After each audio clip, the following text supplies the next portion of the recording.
Hello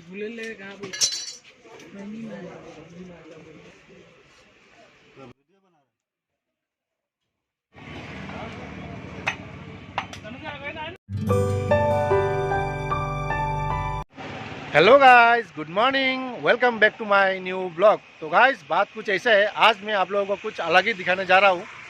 हाँ, आज मैं आप लोगों को मटन कटिंग का ब्लॉग बना के दिखाऊंगा। वो लोग कैसे इतने सफाई से मटन कटिंग कर लेता है, वही जानने के लिए कोशिश करूँगा। और कैसा है, किस तरह है, आगे जाके आप लोगों को दिखाऊंगा, ठीक है। तो चलिए आज की ब्लॉग हम लोग शुरू करते हैं। तो जाने का पहले और एक बात, जो कोई नया है चैनल पर, प्लीज़ चैनल को सब्सक्राइब कर लेना और साथ में घंटी को बजा लेना, क्योंकि इस तरह का ब्लॉग आप लोगों को हमेशा मिलते रहेगा। चलिए आज की ब्लॉग हम लोग शुरू करते हैं, चलिए।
bunga हो दूसरा कर लिया ज़्यादा बड़ा किलो ज़्यादा असली है या चल दे कमाई की 2 किलो काटो तो